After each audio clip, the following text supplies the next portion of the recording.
Hey, BJ Peters here from stampinbj.com, and I've got my little helper John with me today. I'm an independent Stampin' Up! Demonstrator who loves to create and share things with you. And today's note card is no different. It's really got a great couple of tricks that you are going to love. So thanks, John, for showing it. Say bye. So the stamp set that I'm going to use for this gorgeous card is the Petal palette stamp set, and it's part of a product suite. It comes with the framelits. You are going to want them. This is one of those suites that honestly there is so much that you can do. Remember that I've got a couple classes out there with some gorgeous projects in them. There's the Petal Passion Memories and More cards, and then there's this class, the Petal Passion class, with using a lot of the Stampin' Blends and some really fun, techniques and things that I'm sharing in that class. So make sure that you check out my website, stampinbj.com, under the classes, clubs, and tutorials for that class. But let's get started with today's awesome project. For this card, I'm going to use a rich raspberry card base that is 4 1/4 by 11, and I scored and folded this at 5 1/2. And I've got a piece of the Petal Passion Designer Series paper, and remember, all of our papers are two-sided, so this is kind of just a fun way to use that awesome Petal Passion paper.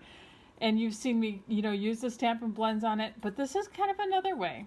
So this is 2 inches by 4 1/4 inches, and I just scored it at 1/2 inch and folded that over just for a unique look. And that's going to go here at the bottom of our card. So down there just like that. And I purposely didn't adhere this time because I felt like it gave it just a little bit of kind of added dimension.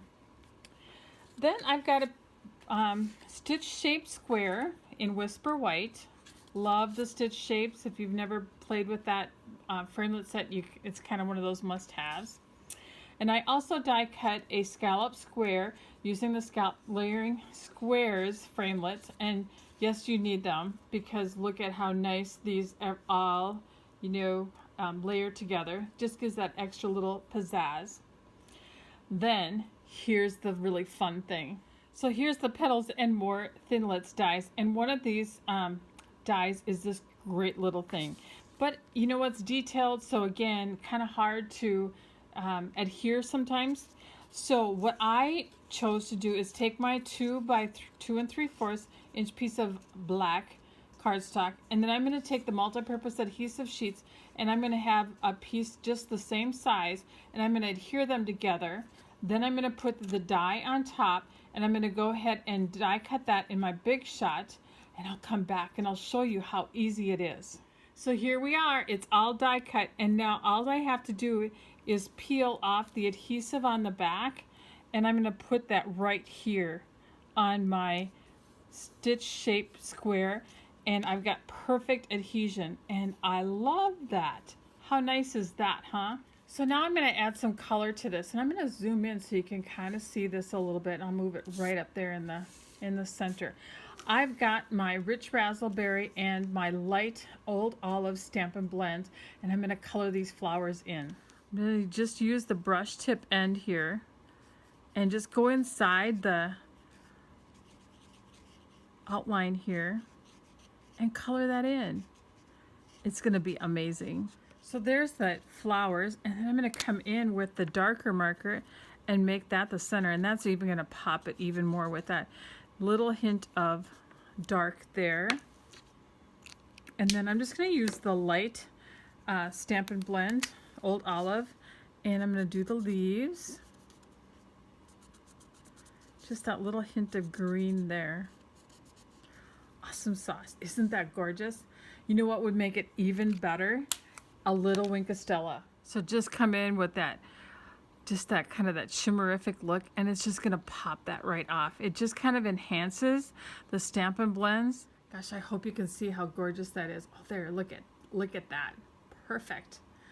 All right, let's get this card together. So I'm going to add something to our background here, and I've gotten the big kind of leaf image, and I'm going to just stamp that in tone on tone in the rich raspberry here, just to kind of add a little dimension to the background, just like that. Ooh, a little over stamp. Well, it's handmade, so you gotta love it. I'm going to stamp in basic gray on this Sweet Sugar Plum cardstock. It's a 1/2 inch wide, and I'm going to cut this apart and pop it up right on here. It's going to pop All right, so there's my greeting. Now I'm just going to pop it up, and I think I'll use some of the mini Stampin' Dimensionals here. And there they are on there. See, I love how that sweet sugar plum and rich raspberry work together and just popped up.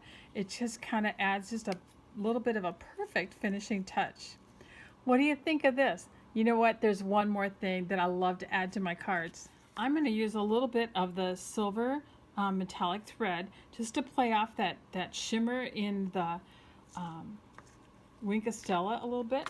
So I've got a few rounds of the thread here. You can see that. And my trick is I like to put a little bit of adhesive right here on the back before I grab this in my hand. And just kind of loop that around here like that. Kind of spread it out. It'll stick there. Give me a chance to play with it and kind of position it how I want it. I like that, kind of random. And now I'm just going to pop this up on some dimensionals. And that kind of helps hold the thread there too the way I want it. So we're going to make sure that we grab a little bit of that. And there we have it, our finished card. Isn't that just gorgeous? I know you're going to love this product suite, and I hope you check out the 2 classes that I've got out there and watch my blog, because you know what? I've got a lot of really fun things out there with this product suite. Remember, you can find all that at stampinbj.com, and you can purchase the things in my online store right there. And thanks for stopping by today, and remember to create and feel great.